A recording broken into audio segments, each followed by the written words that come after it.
سەرەڕای تێپەڕبوونی 2 ساڵ بەسەر زەمین لەرزە بەهێزەکەی قەزای دەربەندیخان و بەڵێنەکانی حکومەت بۆ قەرەبووکردنەوە و نۆژەنکردنەوەی شوێنە زیان لێکەوتووەکان، بەڵام هیچ شوێنێکی گشتی بە تەواوەتی نۆژەن نەکراوەتەوە. یەکێک لەو کەتانەش کەرتی تەندروستیە کە تا ئێستا قەزاکە بێهۆڵی نەشتەرگەریە و ڕۆژانە لە ئەگەری هەڕووداوێکی لە ناکاو و دروستبوونی مەترسی لەسەر ژیانی نەخۆشەکان بە ناچاری لێ پرسراوانی تەندروستی شارۆچکەکە دەبێ نەخۆشەکانیان ڕەوانی ناوەندی شارەکانی سلێمانی و کەلار بکەن کە ئەمەش مەترسی جدی لەسەر ژیانی ئەو نەخۆشانە بەهۆی خراپی و دووری ڕێگاکەوە دروست دەکات. وەکو خزمەتی تەندروستی لەم شاری دەربەندیخانە هیچ خزمەتگوزارێکی تەندروستی لەم شارەدا نییە.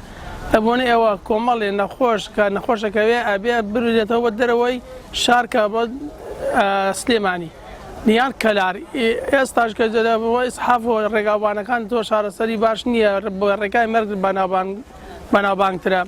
ڕێگای سلێمانی جارێ ئەمە زۆر خەتەرە، جارە نێلی دەربەندیخان بەهۆی کێشە و کۆمەڵایەتەکان و ئەگیرێت لە بەونەی شاقی بەرانانە لێەوە ئەڕوات. وەکو تەندروستی نەشتەرگەری هیچ دکتۆرێکی ئەزمموی تیانی ئەم شارە کە دکتۆرێکی تیاوێ عملیاتی نەشتەگەری بکرێت لەم شارەدا.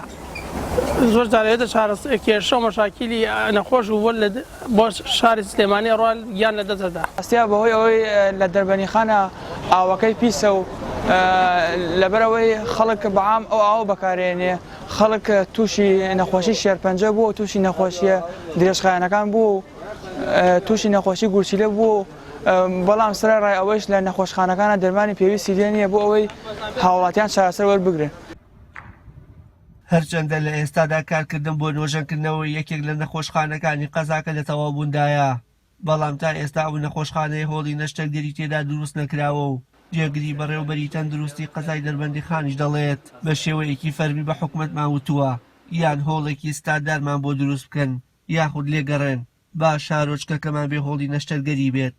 ئەگەر بمانویستایە هۆڵی نەشتەرگەری وەکو ئەوەی پێشتر بەڕاستی بخەینەوە گەر پێویستمان بە حکومەتی هەرێمی کوردستانیشی بەڕێگە خۆمان بمانتوانای ئەوە بکەین. بەڵام ئێمە ویستومانە کە ئەو هۆڵی نەشتەرگەری کە ئێستا بۆمان چاکرێتەوە هاوشێوەی نەخۆشخانە پێشکەوتەکانی ناو شاری سلێمانیا بن.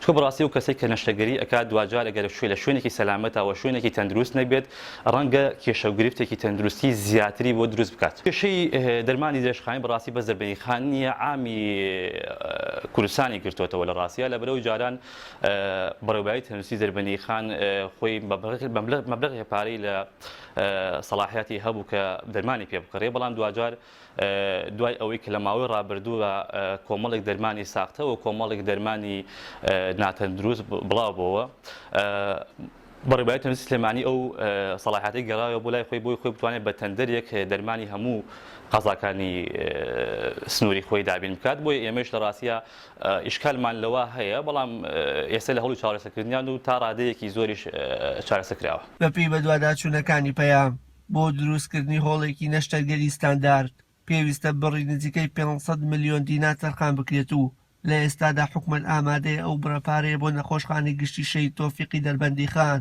خەرج بکات. پرسیارێتر لێرەوە دەست پێ دەکات ئاخۆ ئەم ئامادە دەربڕینەش وەک بەڵێنەکانی تری حکومەتە یاخود دەچێتە بواری جێبەجێکردنەوە، ئەویش لە داهاتوودا دەردەکەوێت.